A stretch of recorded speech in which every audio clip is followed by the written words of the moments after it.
Olá pessoal, tudo bem? Para vocês que acompanham o nosso canal do Mídia Índia no YouTube, sejam bem-vindos. Está começando mais um episódio.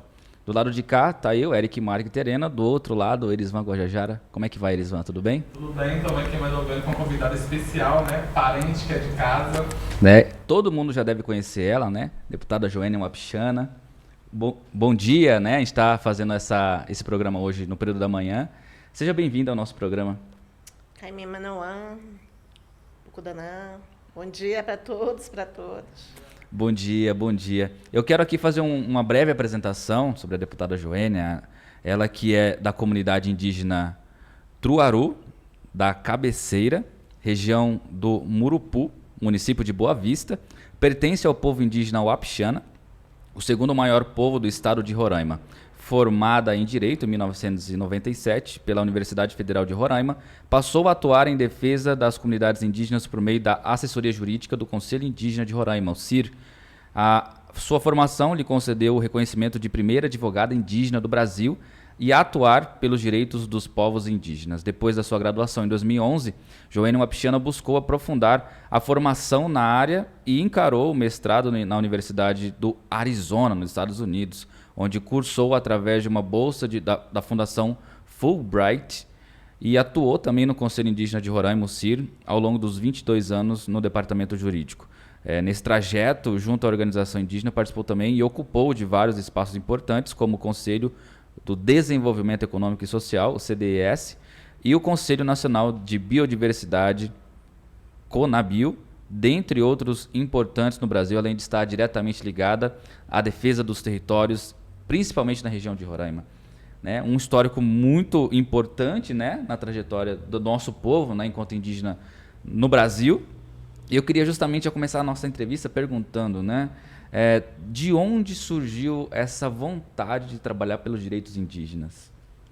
Primeiro, uma questão bastante familiar, em buscar entender o sentido da justiça, dos direitos, uma vez que no meu estado de Roraima é um estado que fortemente apresentava uma discriminação institucionalizada, uma carência muito grande do acesso aos direitos sociais por parte dos indígenas, uma invisibilidade da situação dos povos indígenas, um movimento indígena muito forte pelo reconhecimento, principalmente das terras indígenas. Isso me motivou e me motiva cada vez mais a sempre lutar pela defesa dos povos indígenas.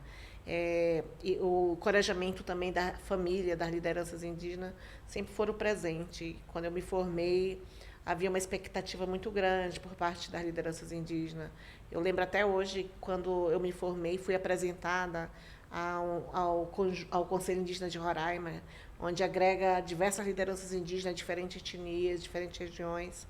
E, para mim, ainda é muito presente uma liderança indígena, meu primo, né, que é o professor Enilton, que lutou tanto para a concretização de uma educação escolar diferenciada, valorizando os jovens, os profissionais indígenas.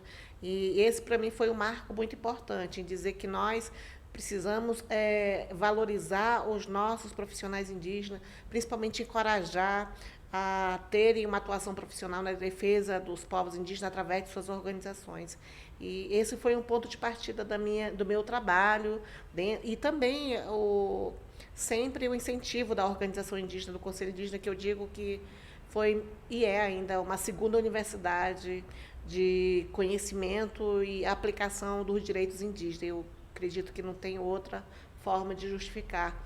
E uma segunda é a própria questão da capacidade de a gente sempre estar dizendo que nós somos capazes, sim, nós somos capazes de ter uma profissão, de utilizar os conhecimentos ocidentais, digamos assim, dos brancos, sem deixar a nossa identidade. A valorização da identidade indígena é super importante também para reafirmar os nossos direitos. Então, eu carrego isso como princípio. Muito importante, né, Erisvan? Aliás, né, é uma discussão que hoje a gente está em pauta, justamente que muitos julgam a gente por estar assumindo papéis, né, que antigamente pertencia à academia, né, ocidental, né, e hoje a gente está usando tecnologias, né, Erisvan, para poder combater fake news e tudo mais. Muitas vezes tem um discurso na internet que a gente não é mais indígena, né? Muita gente comenta sobre isso, né? Quando você vê ali o indígena, né? A gente estava até comentando agora há pouco, nossa, um indígena de iPhone, um indígena usando notebook, tem muito esse preconceito, né? As pessoas têm muitos estereótipos ainda. E eu acho que hoje ter você lá como uma representante mulher indígena ocupando, né, esse espaço é um momento histórico que nós estamos vivendo aqui nesse país. Né? Ter a Joênia ali enfrentando, né, um congresso ali, a bancada ruralista a todo momento, a todo custo, não tem sido muito fácil, a gente tem acompanhado, né, recentemente todo esse processo, principalmente, né, do mês anterior, que a gente acompanhou do Levante pela Terra, das votações das PLs que estão tramitando dentro do Congresso. Né? E falando dessa PL, a gente também quer entender agora, né? A gente está no mês da resistência, o agosto indígena, né, que vai vir mais o movimento indígena, vai estar ocupando Brasília novamente, para dizer não à PL 490, para dizer não ao marco temporal. E eu queria que tu falasse um pouco o que está em jogo hoje no Congresso aí, que fere diretamente a vida dos povos indígenas, Joênia. É um retrocesso, né? É uma disputa crescente sobre os direitos dos povos indígenas. É preciso a gente entender o contexto histórico dessa resistência, dessa conquista que nós tivemos com a nossa Constituição de 88. A nossa Constituição, ela é bem avançada em termos de reconhecimento dos direitos dos povos indígenas. Talvez não seja total de reconhecimento, mas parte do que foi reconhecido, ele garante uma sobrevivência em relação à terra indígena, sobrevivência cultural, física, e que nós dependemos que isso seja consolidado, garantido e respeitado. O que está em jogo é essa sobrevivência física e cultural dos povos indígenas, porque o que tem de proposições anti-indígenas que retrocedem essas conquistas são muitas, são várias, principalmente no momento que nós passamos no Brasil, onde nós enfrentamos um governo racista, anti-indígena, anti-ambiental, antidireitos humanos, então é uma pressão mais forte ainda. Então, o PL 490, né, ele retorna nesse contexto. Só para vocês entenderem, ele não é recente, esse PL, ele é de 2007. Ele foi por uma proposição que foi feita naquele momento que se estava no auge, o caso da Raposa Serra do Sol. Aliás, só para complementar, né, da Casa da Raposa Serra do Sol, fui advogada desse caso, representando as comunidades indígenas da Raposa Serra do Sol, e eu tive a oportunidade de ser a primeira advogada entre homens e mulheres a fazer uma sustentação oral no Supremo Tribunal Federal e a ganhar essa causa. A gente ganhou essa causa, sendo reconhecida 10 votos na maioria contra 1, reconhecer a totalidade da demarcação da Raposa Serra do Sol.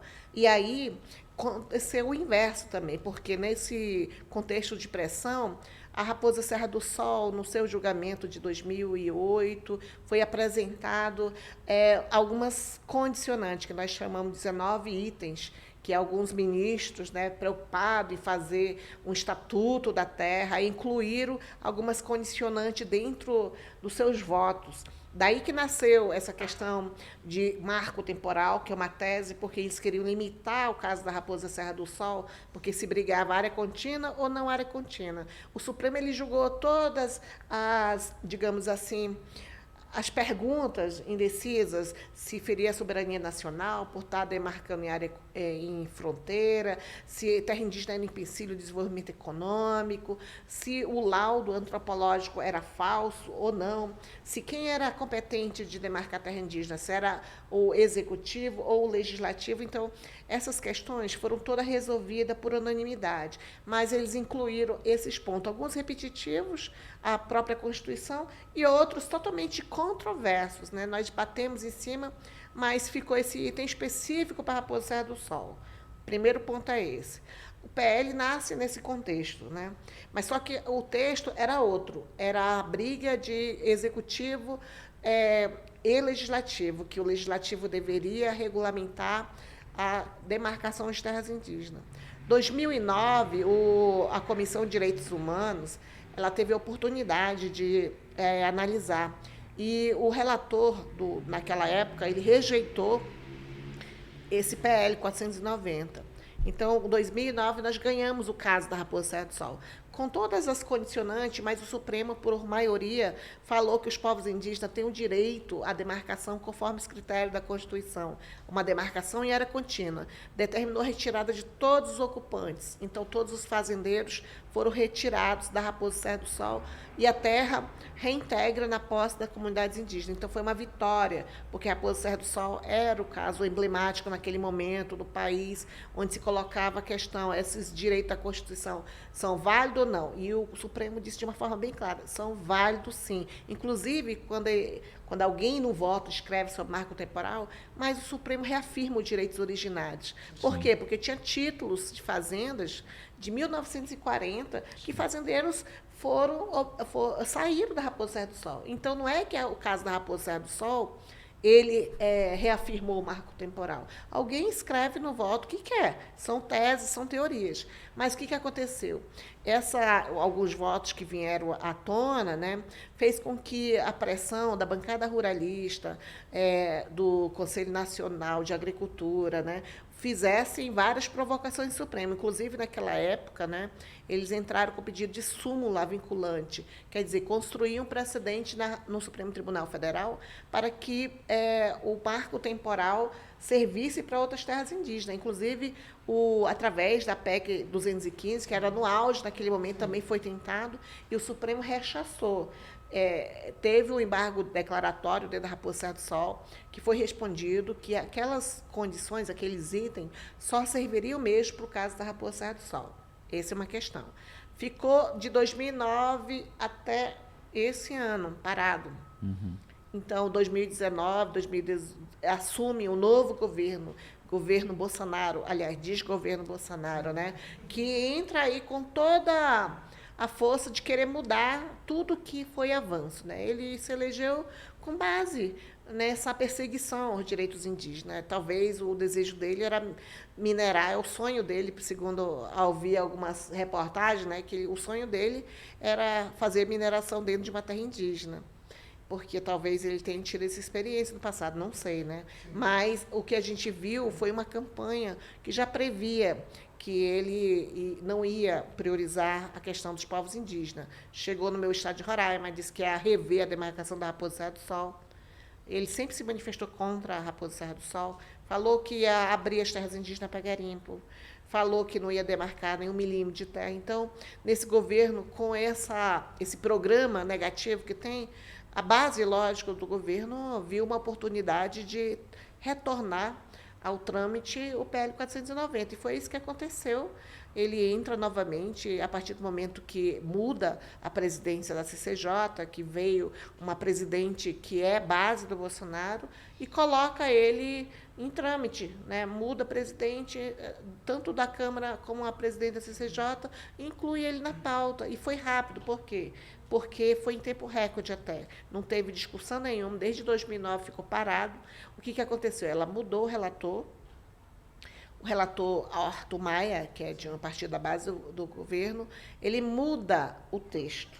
É daí que ele pega tudo que era ruim do caso da Raposa Serra do Sol, essas condicionantes, faz uma nova proposta de lei, inclui o marco temporal, inclui outras. Então, o texto da PL 490, ela reúne todas as proposições negativas que um dia a gente já ouviu. Essa questão da identidade que você coloca inclusive o absurdo de dizer que em algumas áreas de terras indígenas reservadas, se a pessoa perdeu os traços culturais, perderia a terra também para algum projeto de reforma agrária. Você imagina, só porque quais são esses traços culturais? Quem vai definir quem é ou não indígena e se você perdeu a identidade indígena? Então, isso também está dentro do projeto, está dando direito àqueles invasores que ocuparam terra por má fé a serem indenizados. Coloca em risco todo o artigo 231, que são cláusulas pétreas, né? Por mais que a gente tenha debatido lá algumas preliminares que não deveria estar em trâmite,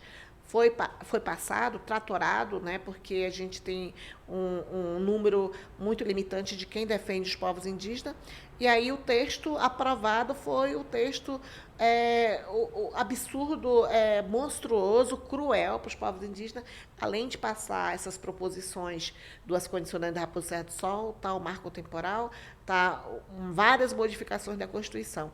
Apesar de o nosso argumento, quem defendeu contra esse PL 490 foi que, primeiro, o PL 490 ele fere, né, o princípio da cláusula pétrea, que os direitos da nossa Constituição 231, por muitos juristas, inclusive, apresentaram cartas, manifestações, que ele não podia ser alterado, porque ele é essencial para manter a vida, a sobrevivência das futuras gerações. Esse é um ponto, né? Não foi considerado isso. Segundo, era que não teve o devido processo de consulta prévia, livre formada, conforme determina a Constituição Federal Brasileira. Aliás, conforme foi ratificado aqui no Brasil, e é lei no Brasil, a Convenção 69 da OIT, ela garante que isso.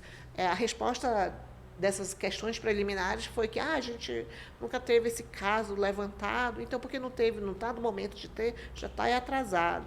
E o terceiro ponto é que um PL, que é um projeto-lei, um projeto de lei ordinária, ela não poderia estar alterando a Constituição. No mínimo, seria uma PEC, porque você está fazendo alterações, incluindo essa questão de marco temporal, vai mudar o sentido do direito originário, aquele direito à imprescritibilidade sobre a terra.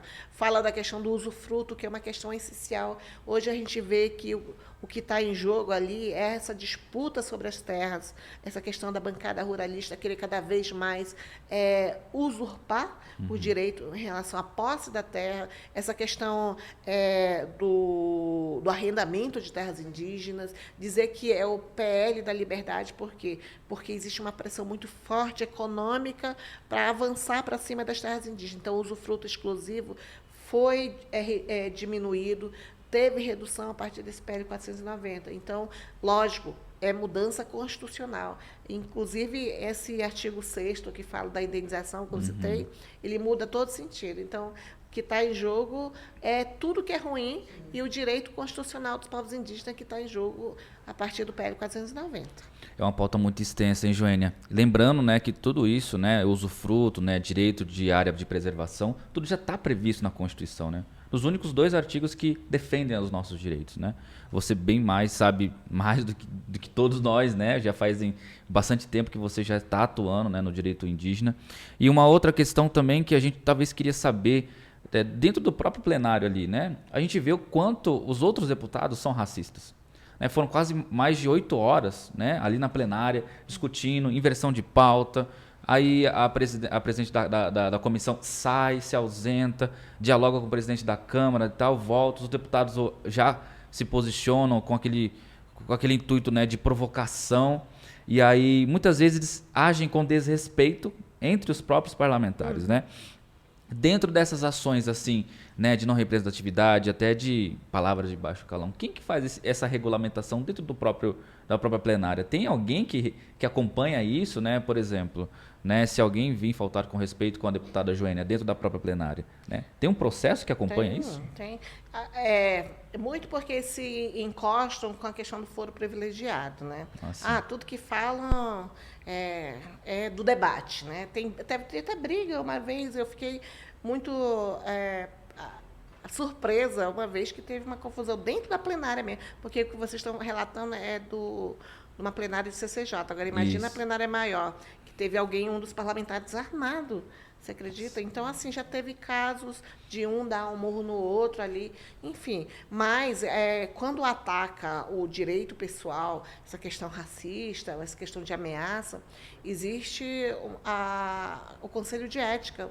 Eu encaminhei esses ataques que eu recebi, mas tem que ter a formulação de uma denúncia. Então, por exemplo, eu fui atacada por uma deputada dizendo que ela não usou meu nome, mas usou todos os nomes, né? Diz que os indígenas vivem num zoológico humano, uma questão que já vem falando há muito tempo.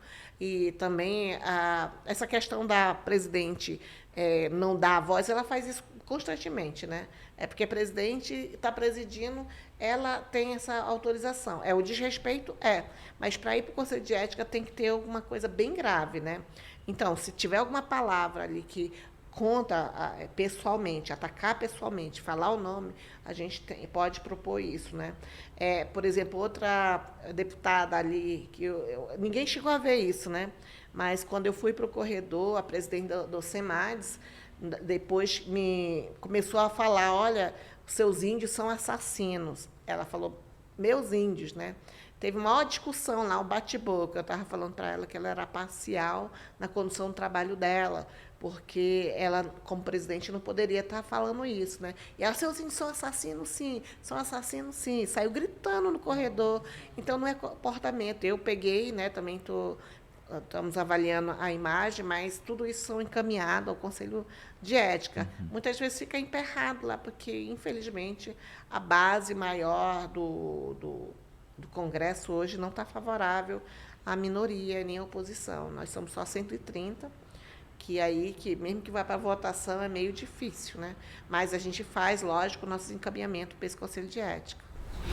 Nossa, e tudo isso é um absurdo que a gente vê nitidamente, né? Os deputados que são anti-indígenas. Daí, quando você fala nas proposições, nas nossas pesquisas, a gente viu, por exemplo, que tem 33 proposições anti-indígenas. E dessas 33 apuradas, 17 elas buscam a alteração dos processos de demarcação de terras indígenas. Então, a todo custo, essa bancada ruralista que está lá, eles querem explorar, né, os territórios indígenas, querem estar ali o tempo todo invadindo os territórios. A gente vê muitos ataques, por exemplo, do povo munduruku, né, os garimpos, os garimpeiros que tentam entrar lá, tentam explorar. A gente já teve liderança assassinada, casas sendo invadidas, né? Como que tem sido esse enfrentamento lá dentro do Congresso, com os deputados, para que a gente possa estar pautando, né, essa questão também em relação à própria FUNAI hoje, que vive ali a mercê do capitalismo selvagem, que vive a mercê ali dessa bancada, que todo momento é anti-indígena. Né? Como que tem sido esse enfrentamento lá, você enquanto deputada, né, para se aliar aos parceiros, para enfrentar todo esse retrocesso? Até para a gente também poder ajudar você, né, nesse processo. Ótimo. Eu venho já acompanhando há muitos anos essa questão do garimpo em terras indígenas, antes mesmo de ser parlamentar, né? E sempre, para vocês não é novo esse ataque, tá? Desde quando teve nossa Constituição e deixou essa brecha para que mineração pudesse ser regulamentada através de uma lei complementar, existe essa previsão legal, né, de abrir as terras indígenas para mineração. Mas muita gente confunde a mineração com garimpo. Acha que vai regulamentar garimpo a qualquer momento. Isso não vai regulamentar. E vai enriquecer toda a nação, eles acham, né? Pois é, então tem que começar esse debate desse ponto legal, que é o que está previsto e o que não está previsto. Porque as pessoas acreditam muito quando o Bolsonaro faz esse discurso, vamos abrir para garimpo. Imagina aquela Serra Pelada, né? Naquela época, aquela imagem de várias pessoas correndo a briga por ouro, e acho que isso vai ser possível dentro da terra indígena. Na nossa Constituição, ela não fala assim. Ela fala que precisa ter uma lei complementar, e essa lei complementar ela tem um processo mais rígido de discutir, e também a questão do garimpo é crime hoje. Então, não pensa que vamos regulamentar que vai legalizar isso.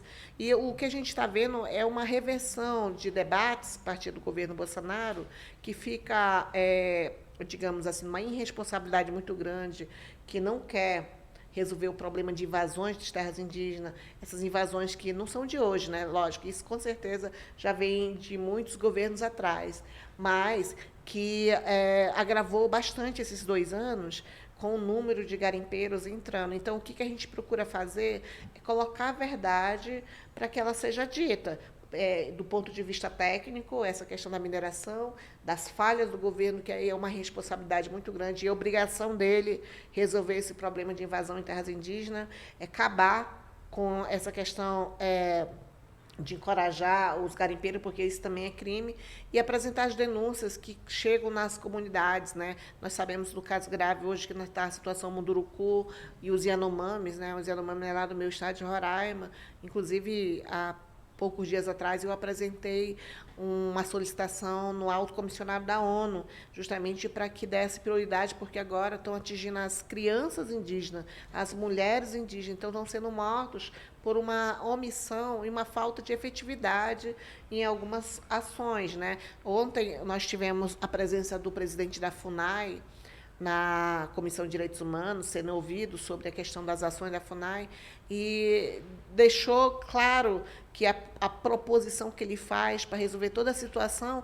é regulamentar o garimpo.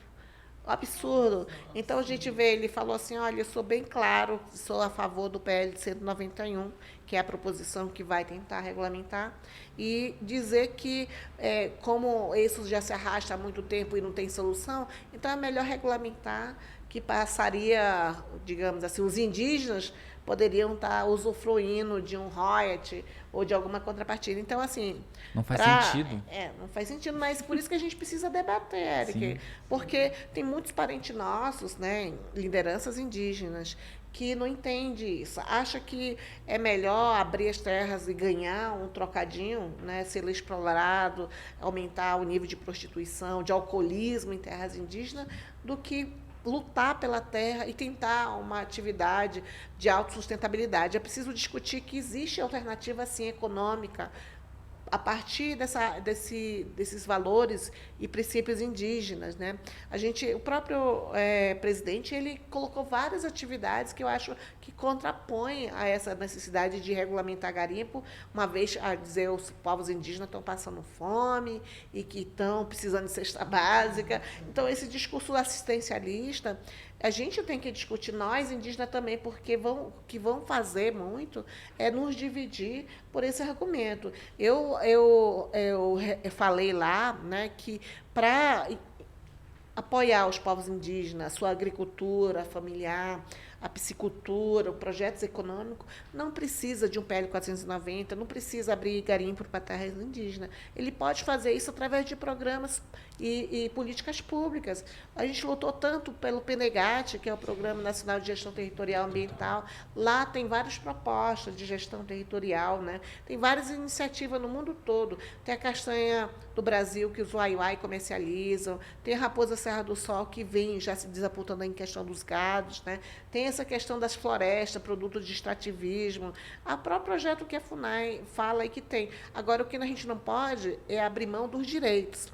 Abrir para arrendamento de terra, abrir a terras indígenas para mineração. E isso vocês podem ajudar, sim, a motivar um debate que existe alternativa e as consequências do garimpo, né? Porque só assim a gente vai ganhar uma unanimidade de força para não mudar o que está em jogo, que são os direitos constitucionais.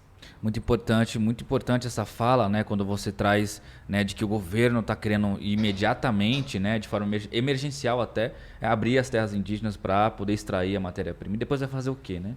Depois que acabar tudo, o que acontece, né? Então, já se encaminhando, né, para o fim da nossa entrevista, né, lembrar que hoje o Brasil também não tem uma tecnologia de regulação para qualquer tipo de matéria-prima que está saindo daqui. Né, tá aí o acordo do Mercosul, que também não funciona e abre os territórios para essa questão, né, de conflito, né, exporta madeira, exporta matéria-prima para outros países e a gente não tem isso ainda, né? Então o Brasil precisa, assim como abrir para o mercado de trabalho, capacitar a mão de obra, né, antes de pensar em abrir para exploração, pensar em um marco regulatório, a não exploração de fato, né? Mas já os que já estão acontecendo, fora de terras indígenas, tem uma tecnologia possível para acompanhar de fato, né, o que está saindo, o que está entrando no Brasil. A gente não tem esse controle.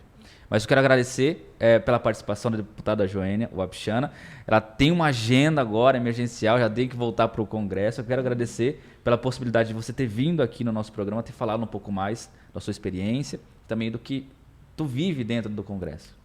Obrigada. Deixa eu só falar um pontinho em Claro. relação a essa questão do que você fala. Você está correto em falar que precisa de algumas medidas específicas para a questão da fiscalização. A gente não tem isso, porque aí coloca a culpa tudo nos povos indígenas. Está saindo madeira ilegal e passando para outro país, né? E quem foi que denunciou esse envolvimento do próprio agente público? Foi alguém lá de fora. Sim. Que tem um meio mais eficaz de fazer o controle e fiscalizar o que entra no país. A gente não tem. Então, realmente precisa estabelecer esses mecanismos de proteção e, se o Brasil quisesse realmente impedir isso, ele poderia estar impedindo. Mas o envolvimento de órgãos, por exemplo, essa questão que está envolvido o ministro do Meio Ambiente, favorecendo a venda de madeira legal.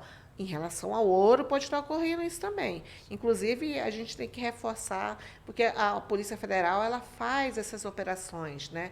Mas não pode ser esporádica, tem que ter uma medida permanente, além de fazer as operações. Tem que criminalizar quem está por trás. Esse é um crime organizado. Não é mais como na época da pedra Serra Pelada, né? Hoje, se você for ver quem está por trás do garimpo ilegal, você vai ver uma organização criminosa muito forte, equipada, usando tecnologia, inclusive drones, né? Quem está por trás dessas organizações criminosas? Constantemente se ventila aí, inclusive políticos poderiam, Sim. empresários, né, que estão por trás encorajando. Então, se existe alguém que esteja usando sua fazenda para abrir espaço para pouso de aeronave, favorecendo o garimpo, ele tem que responder também. Então, essas questões que vêm a fundo, né, para que a gente acelere um pouco e responsabilize de forma mais severa quem está envolvido por essas questões, eu diria mais graves, né, porque é um crime contra a humanidade. Você vê que a venda de ouro, né, os minérios, né, ilegais que saem dentro das terras indígenas, muitas vezes não ficam no Brasil. Aí há uma cobrança muito, mas quanto o imposto que a gente está perdendo, que está saindo sem cobrar, o fato não é esse, é que tem vidas em jogo aí, a segurança das comunidades, de crianças, né, que estão sendo expostas. Inclusive, ali na terra indígena Yanomami, inclusive já tem estudos que apontam que o garimpo, essa forma de que estão fazendo garimpo, sujando os rios, está ameaçando a vida dos povos indígenas a partir da poluição dos rios por mercúrio. Então, crianças, né, que já estão expostas, e uma futura geração ameaçada aí. Então, não vai ficar somente na terra indígena, vai para a cidade a água. Eu sempre tenho alertado isso, que as pessoas pensam, mas é lá com os índios, não vai ficar aqui, mas prejudica assim os brancos também, né, a partir da contaminação da água. A gente está vendo aqui hoje a questão do desmatamento, é outra forma que a gente vê que está saindo bastante no jornal, as secas, a falta de energia, na parte sul do país, porque na Amazônia está chovendo todo dia, né? Mas, assim, para as grandes cidades, grandes centros, São Paulo, onde tem bastante indústria, né? Eles já estão reclamando que está uma seca muito grande, falta de água, e as termoelétricas não estão funcionando. E aí não fazem essa conexão com o meio ambiente, né? Por que está secando? Por que está tendo esse efeito da mudança climática? A crise climática. Lá em Roraima, a gente está sofrendo com a inundação. Todo dia, 6 meses direto de chuva. E os outros estão precisando de água. O desequilíbrio é a causa do desmatamento, é a queimada, é essa poluição, degradação ambiental, que as pessoas não conseguem enxergar dessa forma. Preferem prejudicar cada vez mais, mas não mudam o comportamento. A gente precisa de medidas para que as pessoas se motivem a mudar esse comportamento. Então, obrigada. Eu queria só deixar essa mensagem aí, né? É muito importante o trabalho que vocês fazem. Eu acredito que os parentes que estão assistindo, né, encorajar, acompanhar mais o trabalho do mandato. A gente tem história nesse mandato, mas, como eu sempre tenho dito, é um trabalho que vem casado assim, com uma missão própria, né, de ver que a gente pode ocupar esses espaços políticos, mas também que a gente possa trabalhar mais pela representação política, que eu acho que é uma ferramenta de defesa dos direitos dos povos indígenas e que nós temos, sim, capacidade de, por mais que sejam difíceis e árduas as lutas, de perseguição, de ameaças, a gente sofre bastante ameaça, mas é possível que a gente possa colocar nossa voz dentro do Congresso Nacional. Eu quero ver mais mulheres no Congresso, mais jovens, mais indígenas, assumindo outras representações políticas. A gente não pode perder esse espaço. Acredito que existe toda uma missão para que a gente possa avançar nesses espaços, né? Nós somos capazes, sim, e nós temos que ocupar, sim, esses espaços de representação dentro do nosso país. Muito obrigada.